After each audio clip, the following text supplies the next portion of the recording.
Hello, everybody out there in Radio Land. Y'all are listening to Media Cyphers only on 89.1 WIDR or online at widerfm.org. This is a weekly news program where we come onto your dial and talk about what is going on here in the city of Kalamazoo, the state of Michigan, and the rest of the world from a working class perspective. As always, the following thoughts, views, and opinions are not necessarily those of 89.1 WIDR or Western Michigan University, no matter how dope or insightful they may turn out to be.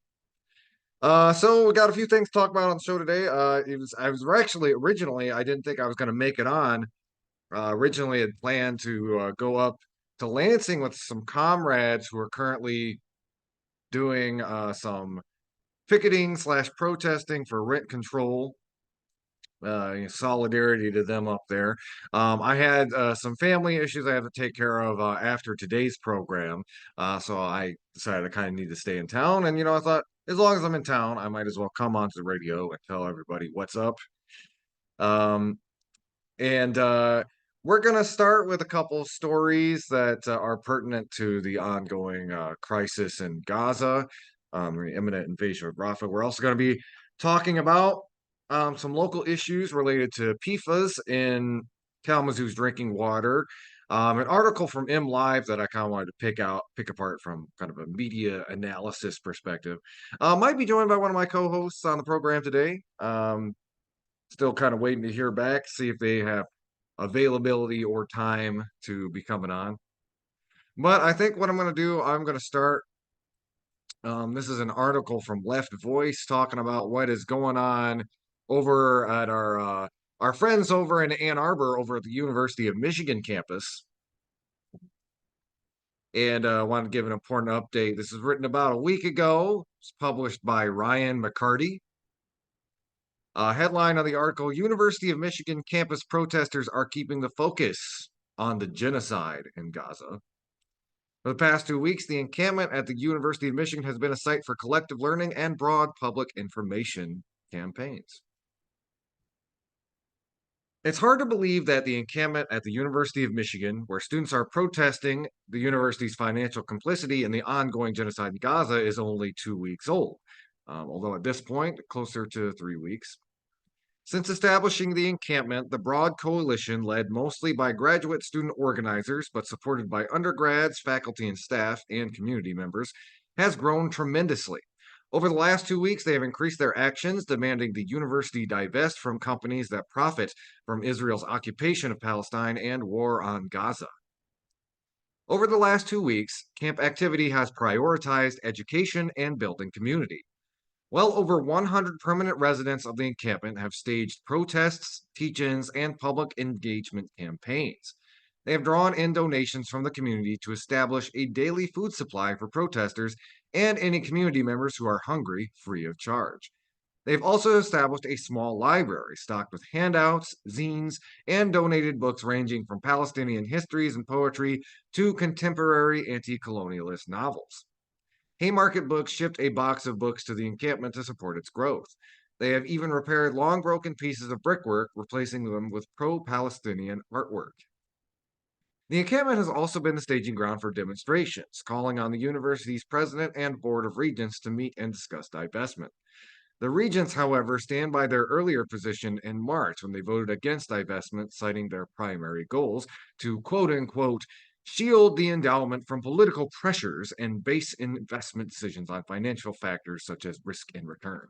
Now, that's corporate speak for saying we think it's in our better financial interest to ignore y'all.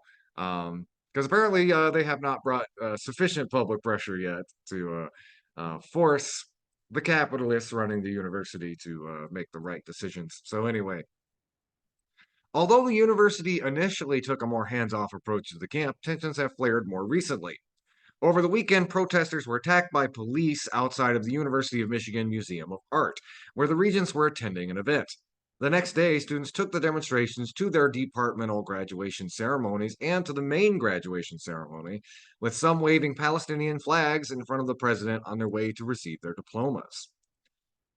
Like other protest encampments across the country, the University of Michigan protests have, in many ways, become the story that the university and the local media have been focusing on, which has generated more discussion about the genocide in Gaza and financial culpability of American institutions. But an overemphasis on these encampments and student protests might also run the risk of shifting attention away from Israel's continued attacks on the people of Palestine. Luckily, the protesters at the University of Michigan encampment are acting as effective guides for keeping the focus on divestment as a tool to stop the deaths of so many Palestinians. In the 2 weeks since the encampment was established, the reporter has seen some time at the encampment, thumbing through the library, watching and listening to meeting groups while they discuss strategy and goals, and talking to folks about the encampment and the genocide in Gaza. They've eaten breakfast and drank some coffee, listened to members of the Tahrir Coalition, the largest group of activists in the encampment, reflect on their lessons so far. One co-organizer, quotes are anonymized because of the aggressive doxing campaign by Zionist groups, noted that she had been involved in other organizing work, but this encampment functioned differently from the beginning. The difference from from the first to the second day was huge. We would come into the space and make it ours, which I just didn't think of before. This isn't we come and leave. This makes the whole experience different. Another co-organizer agreed. This is different. There's no sense of separation from the outside world. We're living out a public moment. Before, if we were going to get together, it would be on a Zoom link. Now it's here. We're all here.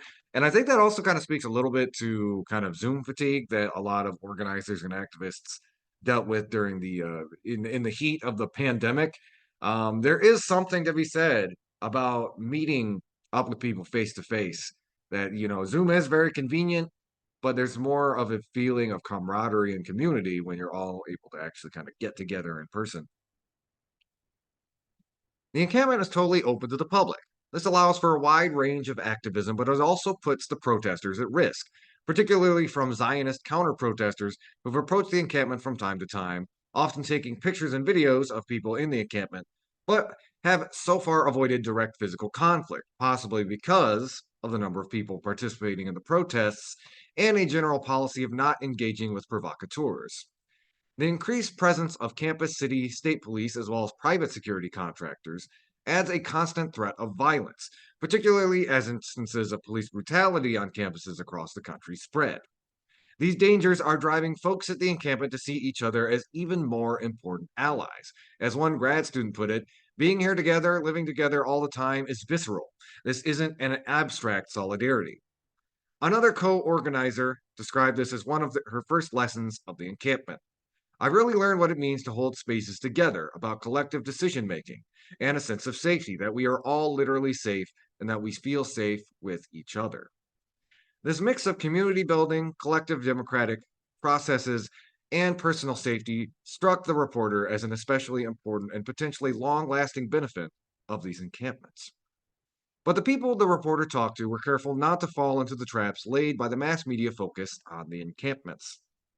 They continually brought the discussion back to Gaza and questions of divestment. One co organizer reflected that this was one of the things she always felt challenged by. It's important to remember to avoid distractions. It's sometimes hard to think about keeping this all running and the goals we have, to not get caught up in the minutiae. Everyone the reporter talked to constantly brought discussions back to ways to pressure their university to divest from investments in military and surveillance technology. Some of the protesters continue to conduct research from the encampment, adding to their already impressive analysis, showing how approximately $6 billion of the university endowment is filtered to investments in genocide, spyware, and repression. Because the encampment is located in such a publicly visible location, this research work is easy to share with the broader public. Activists have used the local notice boards to post links to their research work, as well as talking points pushing back against dismissive ideas about the war in Gaza being just another Middle East conflict, and reiterating that this is a genocide funded by dollars from the US government and universities like Michigan. They've also used the public space to call out the university president and the regents, asking for a meeting about divestment that has so far been flatly refused. This public presentation of Tahrir's research and the open call for dialogue on divestment keeps the demands driving the encampment visible in a way that makes it harder for the university and its media outlets to divert conversations away from Gaza. It will be necessary to continue to keep our eyes on the encampments in the coming days as police violence looms, but not only but not to the exclusion of much greater violence happening in Gaza, as Israel prepares to escalate violence in the city of Rafah even further, a move that UNICEF has called a catastrophe upon a catastrophe, and UN representatives have predicted would end in a civilian massacre.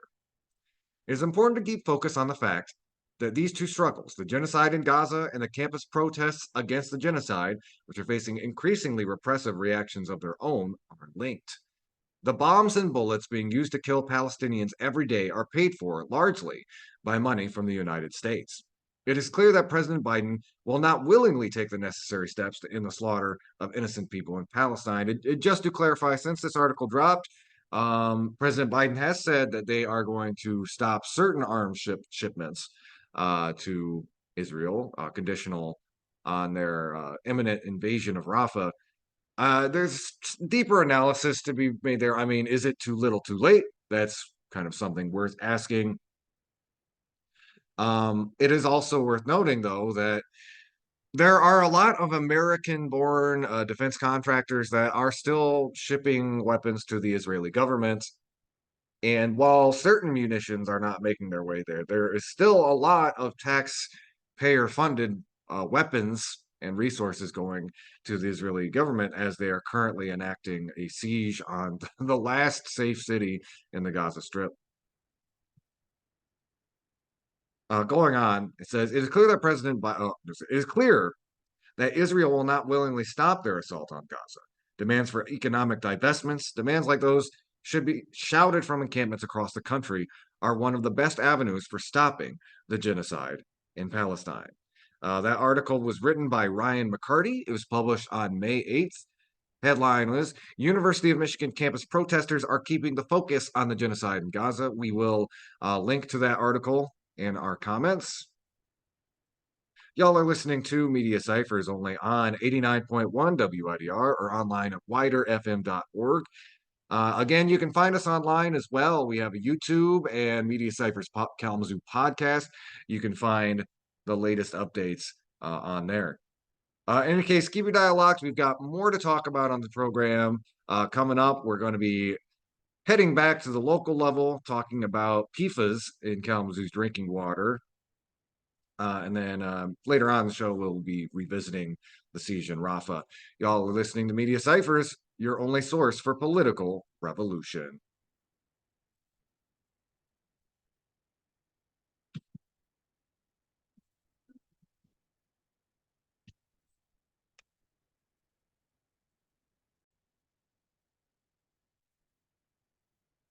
Hello again, everybody out there in Radio Land. Y'all are listening to Media Cyphers only on 89.1 WIDR or online at widerfm.org. So the next story we're going to talk about is there are PFAS in Kalamazoo's drinking water. This is something we've kind of suspected for a while, and our neighbors in Parchment have been dealing with for some time. But I wanted to read this article not only to kind of give you the news, but give you a little bit of my take on some of what is contained therein. So the article is from the Gazette / MLive. There's PFAS in Kalamazoo's drinking water. The city needs $51 million to address it. This is written by Audrey Whitaker.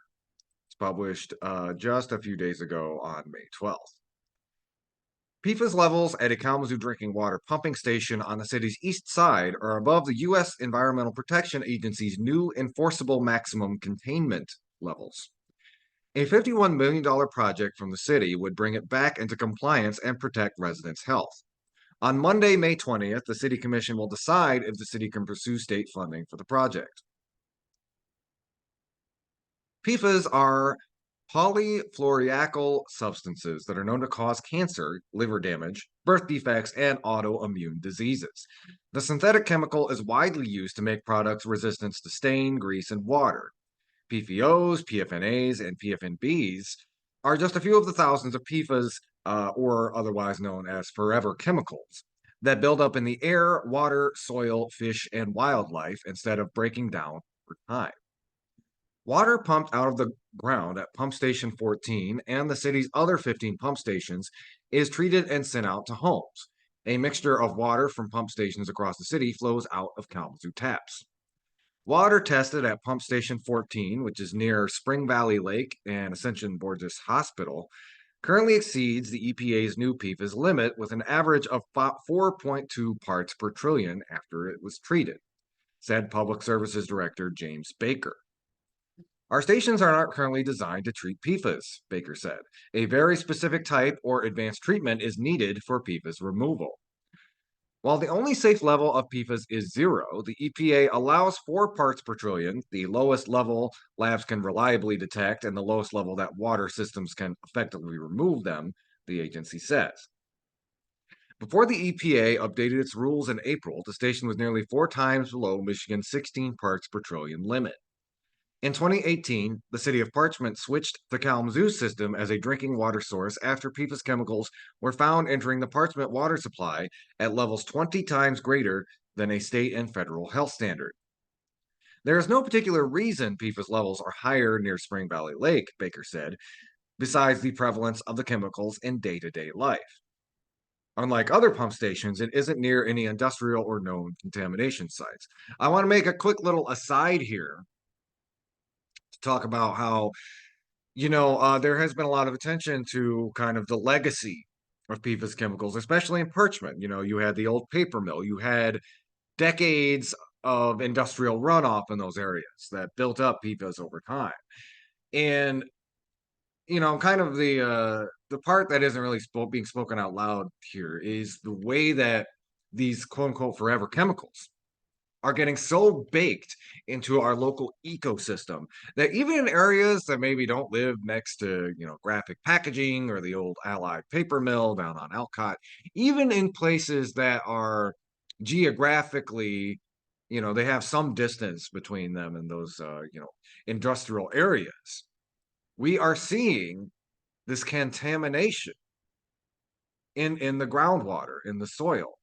And again, it speaks to kind of the legacy of an industrialization in this area and the fact that, to this day, we're really not adequately addressing this problem in any substantive way.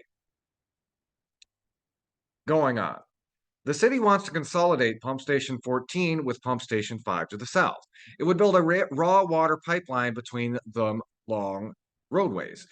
To the casual observer, it would look like just another water main installation, Baker said, but no homes or businesses would draw water from it. Pump Station 5, built in 1914, tested near but did not exceed allowable PFAS contamination levels in 2020, according to city documents.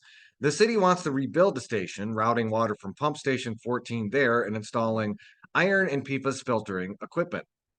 Pump Station 5 is less than 1,000 feet from a known PFAS contamination site along the Kalamazoo River, near East Michigan and Shippers Lane. The project will cost more than $51 million, Baker said. Without any financial assistance, the city would need to raise water rates an additional $7.94 per household per month to fund the project. The city is applying for a low-interest loan through the State Drinking Water Revolving Fund that would allow it to make necessary updates at a lower cost to consumers. All the work that we do really is focused on generational improvements in water quality, Baker said. Yes, there's some frustration in the work that we're doing today. It's going to make every child's life better from here on for the next 100 years. Once implemented, EPA guidelines will reduce PFAS exposure for approximately 100 million Americans served by public drinking water systems, according to EPA documents. While compliance will cost an estimated $1.5 billion annually across the U.S., Americans will save more than $1.5 billion each year in medical bills and income loss due to illness and death. After securing financing and doing the engineering, the construction would take about 3 years, Baker said. If everything moves forward on schedule, work would finish by the end of 2028. The city regularly tests water at its pump stations and reports the highest annual average PFAS levels annually, Baker said. Residents can expect to see the 2023 report in their mailbox this July. So again, that was an article from the Gazette. Story was written by Audrey Whitaker, published on May 12th. There's PFAS in Kalamazoo's drinking water. The city needs $51 million to address it. Obviously, we are hoping that this will go through, and generally, this is something that needs to be taken very seriously by both, local and federal governments. There is a long and very sad history of local towns being exploited and polluted by this long history of industrial runoff.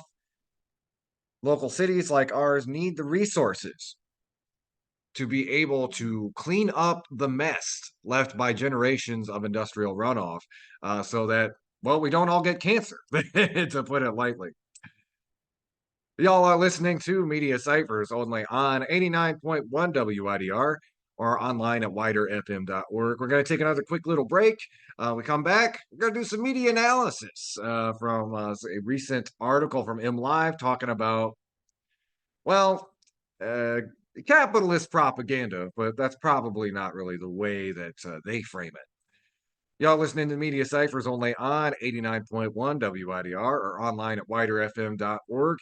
And you can also find us online on our YouTube page and also check out the Media Cypher Kalamazoo's podcast. We usually put that online, usually about once a week, although sometimes not, depending on the coverage. Today is a pretty article heavy show, so we might just stick to posting it up on YouTube. But again, if you like the program, if you think it's important to have like a local working class political talk show in the Kalamazoo community, tell your friends. Word of mouth is really key here.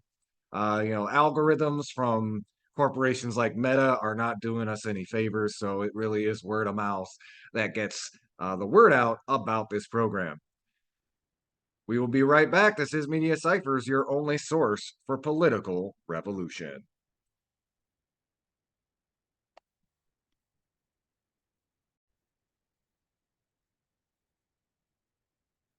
Hello, everybody out there in Radio Land. I'm your host, Andy Argo, and you're listening to Media Cyphers only on 89.1 WIDR. We're online at widerfm.org.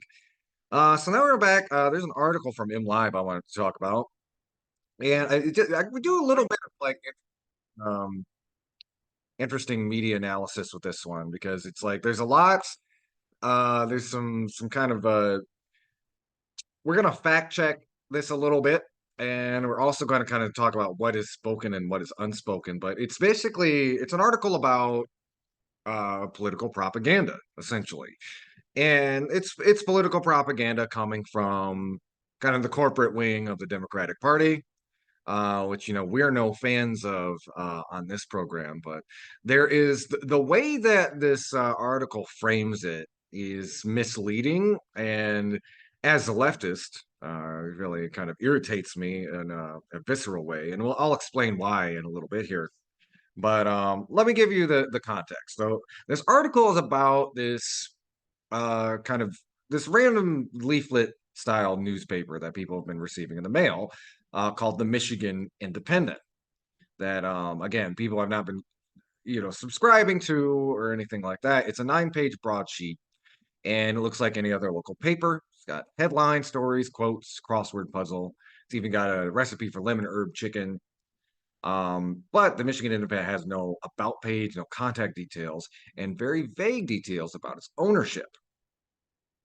And what the reporter, to their credit, basically found out was it's what some researchers call pink slime, i.e., it's kind of these leaflets that are made to sway or propagandize voters in battleground states or swing states like the state of Michigan.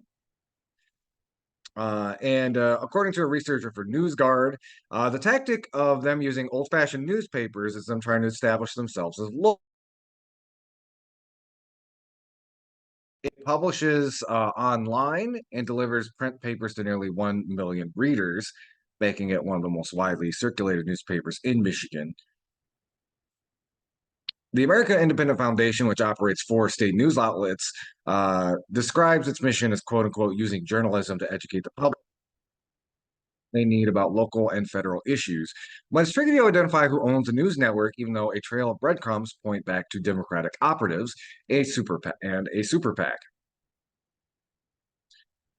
These kind of shadowy networks of political action committees, donors that are not transparent, political operatives that are behind these sites, are trying to shape public opinion in an election year where the stakes are already very high, said Hannah Covington, Senior Director of Education Content at the News Literacy Project.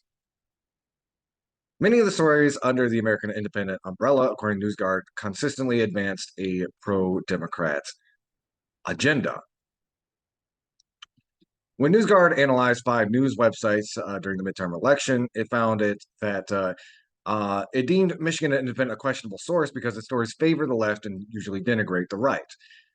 It's really muddying the waters for people, especially in an election year. So before I go on to talk about the man behind the curtain, so to speak, I do want to at least say that what we're seeing here is a little bit of neutrality bias, which is to say, the idea that a news site is somehow less trustworthy because it favors somewhere on the political spectrum. Um, there are many cases we've talked about on the show where a quote unquote left wing take on a particular issue is just objectively correct, whereas a right wing take is incorrect. Climate change probably is the thing that comes to mind, um, just at the front of my brain, where again, scientific data and opinions that have been codified as quote unquote left wing about climate change are objective reality, whereas a lot of the corporate um, propaganda against climate change is based on junk science.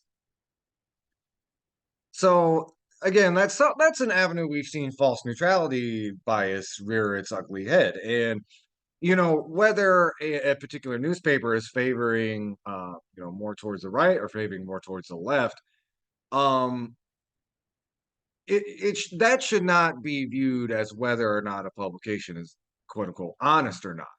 It's is the information they're reporting truthful? That's really more important. And even like we've seen, I've seen a couple of typically right wing outlets be more honest about what's going on in Gaza than a lot of liberal corporate media. Alex Jones called what was going on in Gaza a genocide.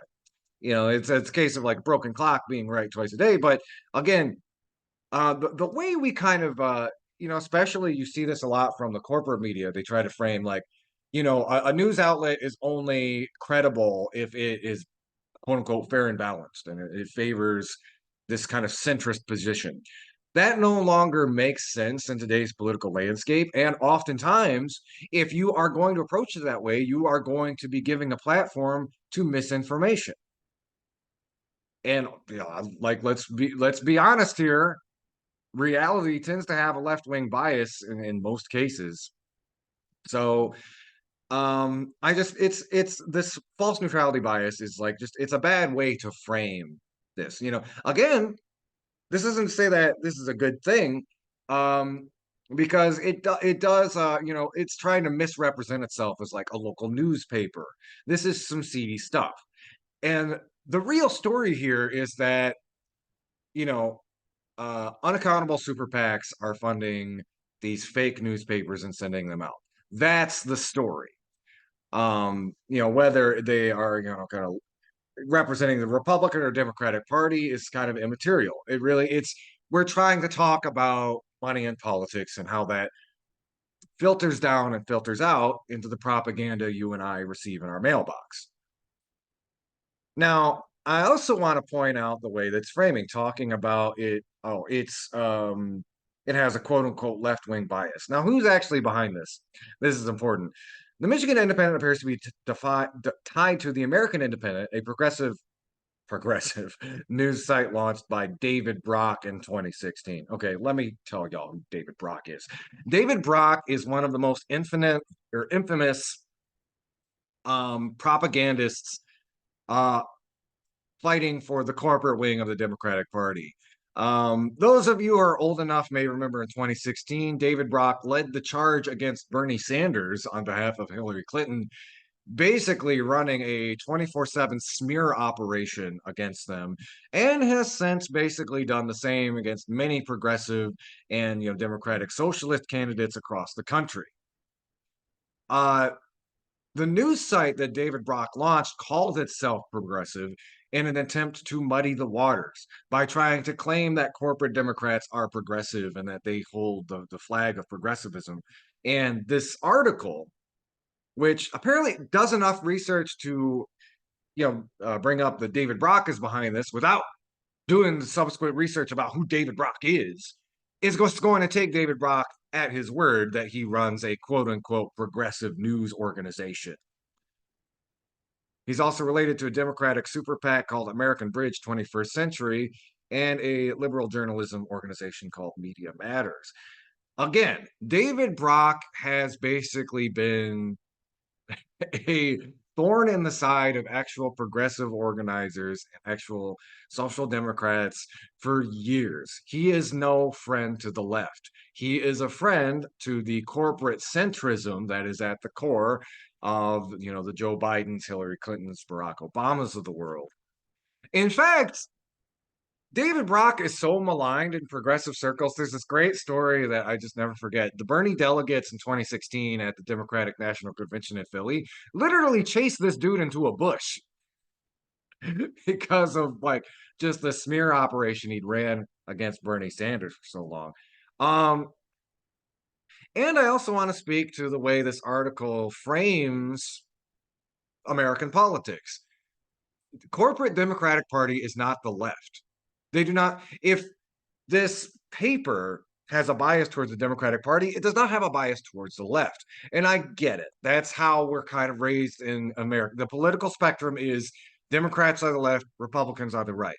That is not how it actually works. This is 2024.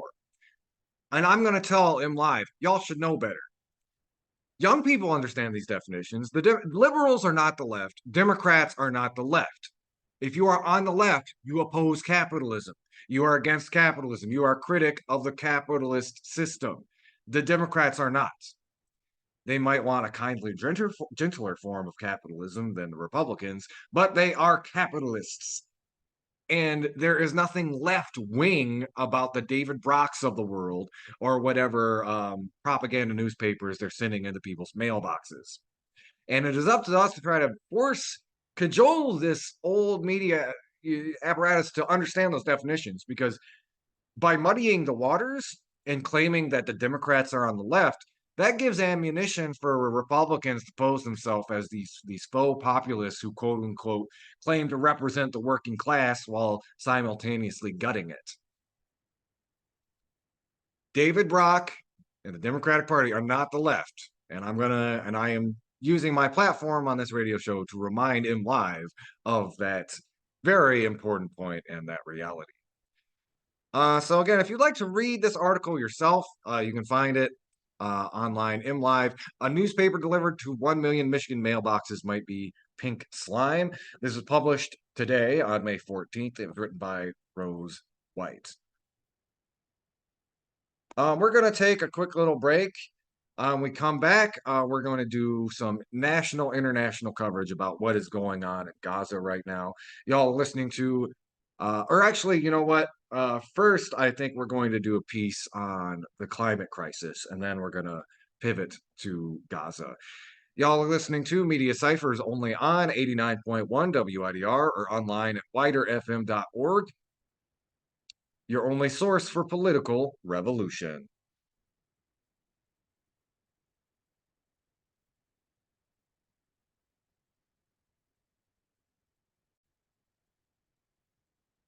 Hello, everybody out there in Radio Land. We are back. Y'all are listening to Media Cyphers only on WIDR or online at widerfm.org.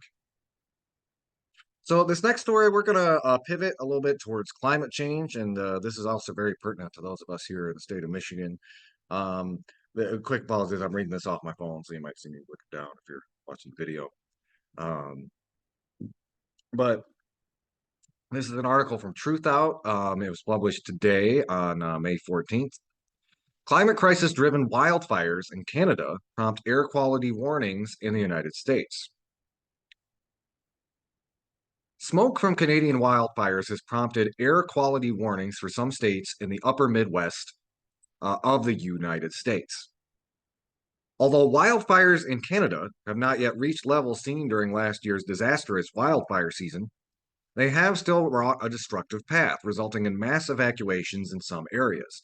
It's widely believed that long lasting drought conditions caused by the climate crisis, coupled with El Nino and La Nina weather patterns, are to blame for the current conditions, and that a catastrophic wildfire season is still possible, some predicting that it could eventually be worse than the 2023 season. On Monday, the Minnesotan Pollution Control Agency said that fine particle levels created by the Canadian wildfires were predicted to reach red category air quality, a rating that is considered unhealthy for everyone. The agency encouraged all affected residents, especially those with sensitivities, to avoid prolonged exposure and to refrain from activities that required heavy exertion outdoors. In addition to Minnesota, residents in the northern two-thirds of Wisconsin were advised that outdoor air would be unhealthy for sensitive people. The upper peninsula of Michigan also saw hazy skies, with some residents saying that they could smell the smoke in the air.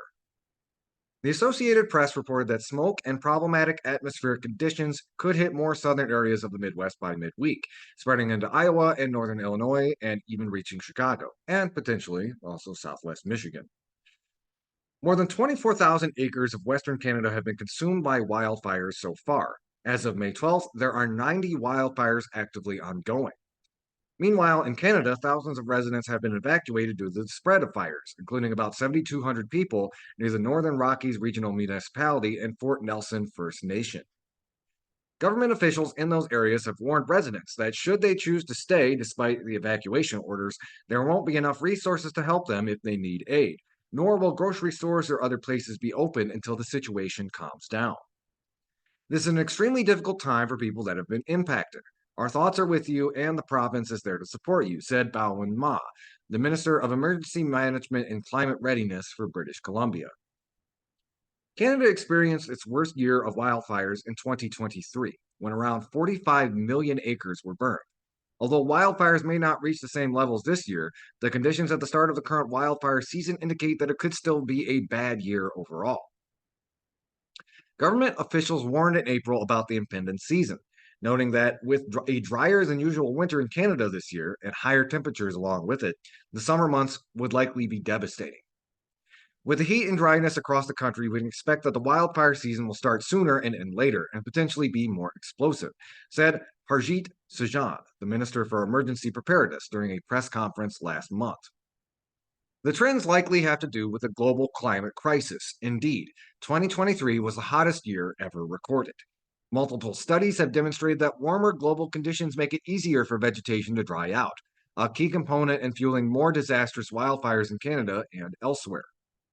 A study of 2023 season also concluded that the climate crisis more than doubled the likelihood of wildfires in some parts of the country. So that was Chris Walker from Truth Out. Climate crisis driven wildfires in Canada prompt air quality warnings in the United States. We're going to take another very quick little break. We come back. We're going to give you some updates about what's going on in Gaza. Y'all listening to Media Cyphers only on 89.1 WIDR or online at widerfm.org. You can also find us on YouTube, and please tune in to our Media Cyphers Kalamazoo podcast. You can find that on most podcasting apps. Keep your dial locked. We will be right back. This is Media Cyphers, your source for political revolution. Hello, Radio Land. Y'all are listening to Media Cyphers only on 89.1 WIDR Kalamazoo.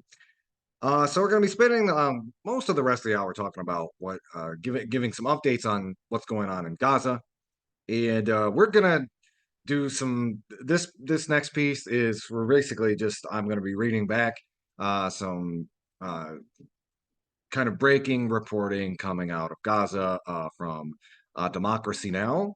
They were talking to Gaza reporter Akram al-Satari on the latest what's going on, the Israeli attack on Rafah. So I'm just going to be kind of doing some extended quotes from their interview. So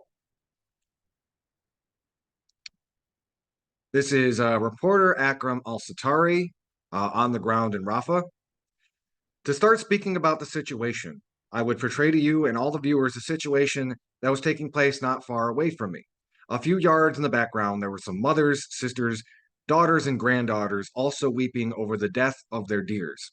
Not far away from me is the morgue of the hospital, where people come to claim the bodies of their dear ones. Some of them are lucky enough to find the bodies of their dears. Some others are not lucky enough to have that privilege. In Al Nusrat refugee camp, a house was targeted, was reduced to rubble. 30 people were killed overnight. Some of them were retrieved. Some other people are still under the rubble of the houses that were destroyed. People are frantically trying to retrieve the bodies of their dears and of their relatives who went there. We saw the destruction. We saw the suffering. We saw the people frantically trying to retrieve the bodies of their loved ones. And one of them was happy to find the body of his relative. The house was sheltering an internally displaced family, a family that was displaced for around 8 times. Amy, 8 times in Gaza. One time from the Gaza North to Gaza City, one time from Gaza City to Gaza Central area, another time from Gaza Central area to Khan Yunis area, and a third and fourth time from Gaza area to Rafah, and then from Rafah to another area in Rafah that was deemed safe according to the prescription of the Israeli occupation forces. People have been moving. People have been hopeful that they would survive, thinking that following the orders of the Israeli occupation forces would make them safe. However, they were shocked, and I don't think they had the time that is enough for them to be shocked. They were targeted. They were killed. Most of them were retrieved, and many of them are still under the rubble. That describes the exact situation in the Gaza Strip. The way people are living for the last 7 months, the way displacement has been weaponized when it comes to dealing with the largest population of the Gaza Strip. People were killed. People are dead. People are displaced. People are losing their loved ones. People don't have enough food. People are suffering to secure anything that has to do with a normal life in Gaza. And these people are now described by Israel as people who were treated with dignity, and that this war is the most civilized one on earth in the history of mankind. The things that we are seeing, the way we are being treated, is far away from being a human way. People are treated as a herd of sheep that is being herded by a shepherd who has no mercy whatsoever and who is dictating whatever he wants or she wants because they have the ultimate power to do things. And they have the ultimate power to destroy anything they want with the most sophisticated technology they have been using. They've been very happy and proud about the artificial intelligence they have been using for the sake of just identifying who's combatant and who's non-combatant, which, as we reported in an earlier show, I should mention the AI systems that the Israeli government has been using bakes in collateral damage intentionally and willfully. Unfortunately, the statistics from the ground explains how shocking the way people are being targeted. Mothers are killed with their sons. Fathers are killed with their daughters and sons whose families wiped out, and even now in Rafah area, in the east, west, south, and now in the north of Rafah. In the Gaza South area, in the Gaza North area, and the Gaza Central area, nonstop bombardment. And people who were asked to leave Rafah are now in Gaza Central area or in Khan Yunis, and they are still seeing with their own eyes. I mean, again, the lucky ones who are surviving the bombardments are seeing with their own eyes that there is no safe haven in the Gaza Strip. Death is the one major risk enveloping the lives of the people of Gaza. However, starvation is one more equally important threat and challenge that the Palestinians are seeing. Those people who have been living this displacement, destruction, and fear for the last 7 months are now struggling to secure water for their children. To start with, the water, because water is the gift of life, and water is not available in Gaza. Water desalination plants were destroyed. I live in an area that is called Hamad City. There were 4 wells to serve the whole area, around 137 residential towers. Around 98 of those towers were destroyed. by the Israeli occupation forces, including the four main facilities that have to do with the water desalination or water treatment. People are staying there. They have no water. They have to fetch the water. They have to go for around 1 kilometer or 2 kilometers to contact some suppliers who find a great challenge in just getting water to the people because of the lack of fuel. So, no infrastructure, no food supplies, no water supplies, no medical consumicals or medications allowed into the Gaza Strip. And people are left there to face that unconceivable situation when it comes to the access and protection. The whole population is not protected, and the whole population of 2.37 million Gazans are facing this critical problem of not being able to access anything decent. Anything decent. They have access to food. They don't have access to water. They don't have access to supplies of any kind, and they are still suffering. And that speaks for the people in Gaza South, in Gaza North, in Gaza Central area. People cannot get anything decent to help them survive. And they are afraid also of the major situation, the death. And I'm talking to you now. You can hear the ambulance coming currently with more people who are injured because of the ongoing bombardment in Gaza Central area. It is not witnessing major ground operations as described by the Israeli occupation forces.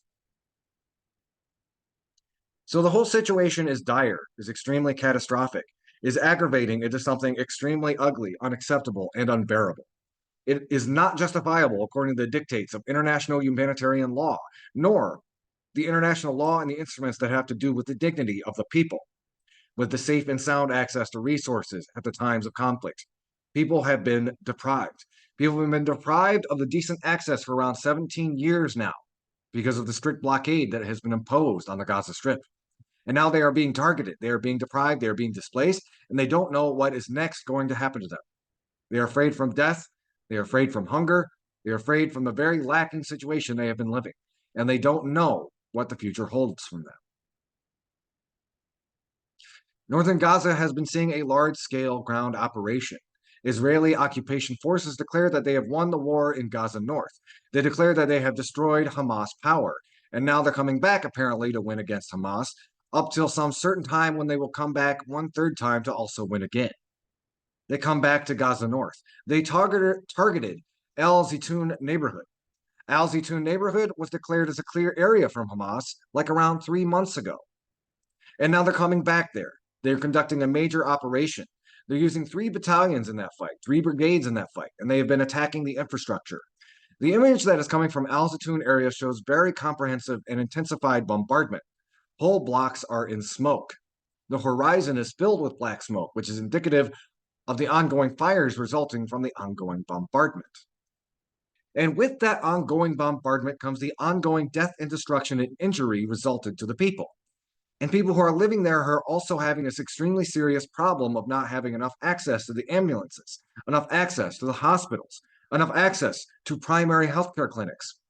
And the Palestinian Ministry of Health, the Palestinian Civil Defense, the UNRWA, the World Food Program, all of the international organizations have been voicing their concerns over the safety of the people, over the safety of the people who might be injured and might end up dying because of the fact that no, there is no vehicles to go and collect them and take them to the hospitals. The situation is extremely catastrophic in the sense that the civil defense forces, the civil defense crews, are not able to move their vehicles because of the fact that Gaza and Gaza terminals have been controlled and seized by the Israeli occupation forces for the last 8 days. And before that, there was the Jewish Passover vacation. And there were 11 total days of disruption of supplies into the Gaza Strip. And then 4 days after that, the supplies were extremely low or extremely slow. So people are suffering. They are deprived from everything. And the ones who are injured and the ones who are seeing now the ongoing fight for the ongoing destruction in Al Zitoun area are asked to move to another area further inside Gaza City. And then that other area is targeted. We have been hearing the recent news about the bombardment and the tens of people killed in the bombardment or a strike that took their lives, and then another 8 people, and then 10 people, and then 5 people, and then 2 people, and then 3 people, and a mother, a child, and her son. So it is extremely catastrophic, and people are moving, and they're hoping that they would survive, but unfortunately, many of them are not surviving. They're hoping to keep their shelter, but unfortunately, they end up being killed in the shelter, and that has also been reduced to rubble.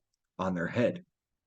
They are hopeful that they would be treated once they are injured. Unfortunately, they cannot access any health care, and they've been left with that suffering for such a very long time now. And they are unfortunately expecting to see more of the same today and tomorrow and in the coming days, with no ceasefire reached and with the international community failing to do something that would change the dynamics when it comes to that kind of continuous escalation and conflict. No human being whatsoever is allowed to cross Rafah crossing or Karim Shalom crossing. In the second day of that seizure of the border, a truck was summoned by the Israeli occupation forces for a transporter that is known and identified and recognized by the Israeli army. They went there. 10 people went there. 6 of them were shot by the Israeli army. And the truck that was supposed to enter Gaza did not enter Gaza. So it's a full and complete closure of the border. No foreigners, no Gazans, no one is allowed to move from that area. And no supplies whatsoever have been entering that area ever since the whole process started in Rafah and the Karim Shalom area.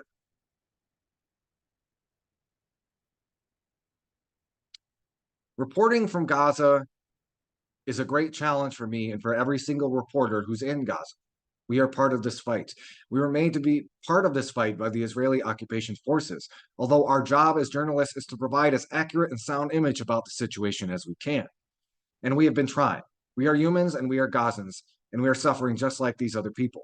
We have this problem with accessing food and water, with accessing supplies, and we are struggling. But we are willingly undertaking that responsibility because this is a moral and national obligation to start with. And then when it comes to the Palestinian civil defense, it's not only the Palestinian civil defense heavy machinery that is being targeted. Also, the Gaza municipality heavy machinery is being targeted by incendiary materials. There are some reports for the last 2 months and a half of Israeli quadcopter pouring some incendiary materials over these heavy machinery and targeting them and burying them. I think the way things are being done now is a way that would add ultimate objective of crippling all the humanitarian relief systems in Gaza, leaving people extremely vulnerable and exposed to bottlenecks because of that ongoing operation. And I think they're trying to prepare the Palestinians for full subjugation by doing that. We have been hearing about this issue in the Gaza North, Gaza City, and also in the Gaza South. The way the Israeli occupation is dealing with the heavy machinery that is supposed to be doing the leveling work for the sake of just helping the people and also removing the rubble. We have around 10,000 Gazans who are still under the rubble and who are still, their condition is unknown. Absolutely, they are dead, which makes the true number of people dead 45,000, not 35,000. 10,000 people are still under the rubble. 10,000 people, some of them are under the rubble for 7 months. Some whole months, bodies are under the rubble. Very close friends of mine were also under the rubble for the 3 months and a half, them and their mother. And no heavy machinery, no excavators, no vehicles of any kind were allowed in the Khan Yunis area. And they ended up being retrieved after 3 months and a half. There's one story of tens of thousands of stories of misery and fear, of no mercy over the life of the people, and also of an issue that has no consideration whatsoever for the lives of people and no treatment of people as humans. The Palestinian civil defense is going to be there, like the podium is. They are setting up the podium. They're going to talk about the situation. They're going to talk about their suffering. They're going to talk about their hopes and their expectations, and they're going to make an appeal to the international community to try to do something. And unfortunately, the project that the international community that has failed in the past to do anything will fail just today to help the people who are under the rubble, to help the Gaza population that has been seeing horrors that were not mentioned or documented in the history of mankind. A blockade on 2.37 million Gazans, suffering for 2.37 million Gazans, bombardment of whole built areas that left around 1.9 million Gazans without any shelter and left them exposed to the problems and to the health diseases and all kinds of things that are unimaginable. However, Gazans are living with them. That was a report. You can find that in full on Democracy Now! It was their interview with Gazan reporter Akram al-Satari, filed today on May 14th. We're going to take a quick little break. When we come back, we've got an article from The Nation that we can go back to some domestic politics and how they are intersecting with particularly some of the encampments protesting the genocide going on in Gaza right now. Y'all are listening to Media Cyphers only on 89.1 WIDR or online at widerfm.org, your only source for political revolution. Hello, everybody out there in Radio Land. Y'all are listening to Media Cyphers only on 89.1 WIDR or online at widerfm.org. We're going to close today's show a little bit early. As I mentioned at the top, I've got some familial obligations I need to see to. That also means that electro-pop therapy will not be airing today. My apologies to those who like to get down a little bit after my political talk show here. But I wanted to close today's program by looping back to kind of the how domestic politics are playing out, particularly with these campus protests. We've got this really great analysis from The Nation I want to talk about. It's particularly like a lot of the right-wing figures and organizations that have really been trying to stifle the anti-genocide protest and speech going on campus. This is by Alisa Solomon. It's published on May 6th. Headline is "The Real Takeover of Colombia Was by Those on the Right." In late April, Israeli Prime Minister Benjamin Netanyahu had the chutzpah to post a video warning that anti-Semitic mobs have taken over leading universities in the United States. It was a crudely inaccurate characterization, and from a man whose military campaign in Gaza has destroyed all of that enclave's universities. Nevertheless, as protests against the war spread on campuses across the country, news coverage presented the demonstrators as pro-Hamas hooligans, a line trumpeted by grandstanding politicians who have then paraded through Columbia University, the epicenter of a student organizing purporting to defend Jews. It is precisely this false framing pushed by bad faith political actors that has propelled university administrations to crack down mercilessly against students protesting Israel's war on Gaza. At Columbia, the crackdown began as far back as November, when the suspension of campus chapters of Jewish Voices for Peace, and you think about the irony on that one, and Students for Justice in Palestine, and it culminated last Tuesday night with a violent police raid on the campus, during which cops cleared Hamilton Hall of students who had occupied it and arrested more than 100. Each escalating step the university has taken to repress pro-Palestine speech has been based on mendacious portrayals of student activists, and each has predictably provoked the intensification of their tactics. This is written by a professor at Columbia, a Jewish one at that, and they have watched with alarm as politicians have ginned up exaggerated claims of anti-Semitism to advance an ultra-conservative agenda. The reality is that while there have been some isolated cases of heinous and unacceptable anti-Semitism on campus, as well as more coming from non-community members outside the gates, these politicians are not helping to make the campus safe for Jews or anyone else. They are seeking to undermine faculty governance, academic freedom, and intellectually honest research and teaching.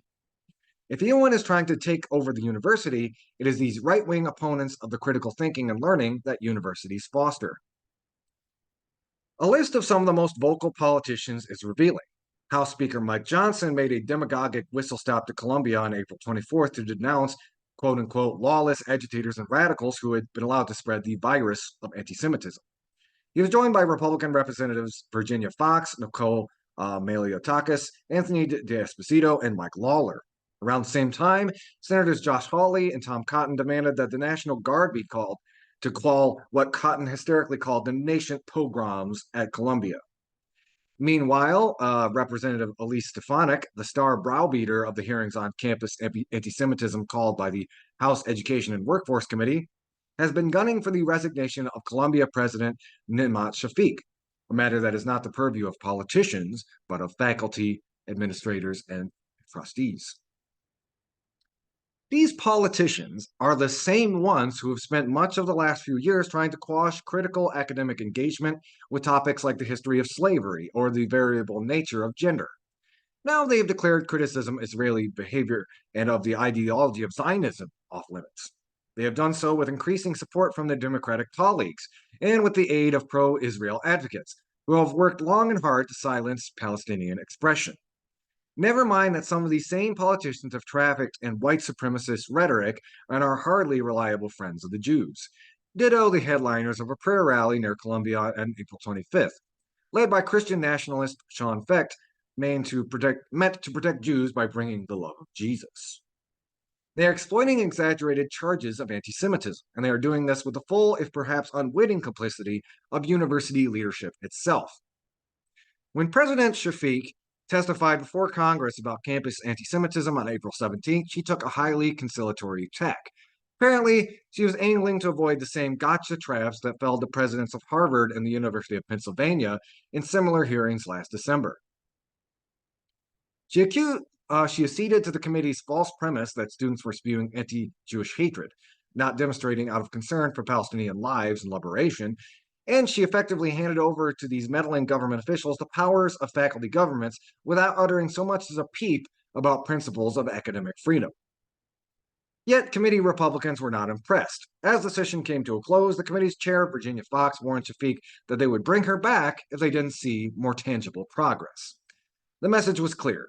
If Shafiq didn't crack down on student protests against Israel's war on Gaza and change faculty and university curricula in the ways they demanded, Columbia would face fearsome consequences. A day later, Shafiq cracked down. She called in the police to break up the Gaza Solidarity encampment that students had set up on the campus lawn, a collection of tents and protest signs, a posted set of community guidelines, Palestinian flags, and a vibe that mixed political commitment with the simple joys of kids hanging out on the grass in springtime. Though Shafiq claimed in her request to police that the protesters engaged in a clear and present danger to the substantial functioning of the university, Police Chief John Chell disputed that characterization. He told the Columbia Spectator that the students were peaceful and were saying that they wanted to stay in a peaceful manner. Nonetheless, his police and riot gear arrested at least 108 students and swept the camp. Students soon rebuilt it. If Shafiq had thought that she would appease her congressional critics by throwing students and faculty under the bus, she failed. And for reasons that any 6-year-old with stolen lunch money could have explained. If you don't stand up to bullies, they will demand even more. And the Republican bullies are doing just that. As Representative Fox put it in a letter to Shafiq and to Columbia trustees who flanked her at the hearing, the ongoing chaos on campus constitutes a major breach of the university's Title VI obligations, upon which federal financial assistance is contingent, and which immediately must be rectified. Not long after, Stefanik doubled down on the same grounds, calling on Biden to pull federal funding from Columbia. Last year, the university received upwards of $1 billion in federal money. Not satisfied with usurping the university's self-governance, these politicians were also claiming the powers of the Department of Education's Office of Civil Rights. The OCR is responsible for investigating and judging Title VI complaints for discrimination on the basis of race, color, and national origin in programs that receive federal funds. In recent years, the government has adjusted the policy to include discrimination against those with shared ancestry or ethnic characteristics, which includes Jews, among others, which is a valuable intervention. Those who speciously equate anti-Zionism with anti-Semitism have been abusing this law to try to oppress free speech about Israel.